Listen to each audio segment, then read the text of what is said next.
बड़े बड़े अरब देशों और दुनिया का चौधरी बनने वाला अमेरिका आज इन सब के पसीने छूट रहे हैं। क्यों? क्योंकि पर्दे के पीछे का खेल बदल चुका है। स्क्रीन पर देखिए, ये खबर किसी धमाके से कम नहीं। एक तरफ दुनिया को दिखाने के लिए पाकिस्तान के जरिए सीज फायर की मीठी मीठी बातें हो रही हैं। अमेरिका अपनी पूरी पलटन और उपराष्ट्रपति को भेज रहा है ताकि शांति का ढोंग रचा जा सके। लेकिन दूसरी तरफ ईरान इसी 15 दिनों की शांति का फायदा उठाकर अपनी बंदूकें फिर से भरने में लगा है और इसमें उसका साथ दे रहा है येलो सागर का ड्रैगन। चीन से 5 विशाल जहाज निकले हैं एक खास केमिकल लेकर, सोडियम परक्लोरेट। अब आप कहेंगे ये क्या बला है? आसान भाषा में समझिए, जैसे बिना इंजन के गाड़ी नहीं चलती, वैसे ही बिना इस केमिकल के मिसाइल नहीं बनती। एक मिसाइल के लिए 3 चीजें चाहिए। पहला वॉरहेड जो धमाका करे, दूसरा लोहा जो उसका ढांचा बने, और तीसरा पेट्रोल यानी फ्यूल जो उसे उड़ा कर ले जाए। अब ईरान के पास लोहे की कमी नहीं है, उसके पास अपनी फैक्ट्रियां हैं। धमाके करने वाला मसाला उसे रूस से मिल जाता है, लेकिन असली पेच फंसता है फ्यूल में। और ये फ्यूल रूस के पास भी नहीं है, ये सिर्फ चीन की भट्टी में थोक के भाव बनता है। चीन ने इतना माल भेजा है कि ईरान 785 खुर्रमशेर मिसाइलें तैयार कर सकता है। ये कोई दिवाली वाले रॉकेट नहीं है दोस्तों। टेक्नोलॉजी का फर्क समझिए। पुरानी मिसाइलें लिक्विड फ्यूल पर चलती थी।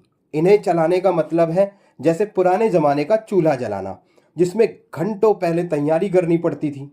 अगर अभी हमला करना है तो 4 घंटे पहले तेल भरो फिर शुरू करो। लेकिन ये जो नया माल आया है ना, सॉलिड फ्यूल है।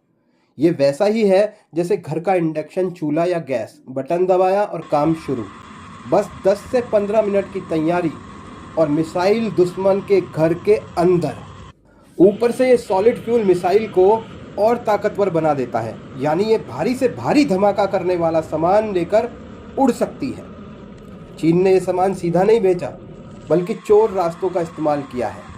इन 5 जहाज़ों में 2 ने अपने ट्रैकर यानी अपनी लोकेशंस ही बंद कर दी, जैसे कोई अपराधी अंधेरे में गाड़ी की हेडलाइट बंद करके भागता है। बाकी 3 ने अपनी मंजिल का नाम ही गलत बताया। जाना था ईरान और नाम ले लिया किसी और देश का, ताकि अमेरिका के ड्रोन इन्हें बीच समंदर में ढूंढकर डुबा ना सकें। चीन और ईरान का ये गठबंधन अमेरिका की नाक के नीचे चल रहा है। अब यहाँ ट्रंप की रणनीति देखिए। पाकिस्तान के कंधे पर बंदूक रखकर ये जो 15 दिनों का सीज फायर करवाया है, इसे मैं आस्तीन का सांप पालना कहूँगा। ये शांति नहीं है, ये ईरान को अपनी कुल्हाड़ी की धार तेज करने का मौका देना है।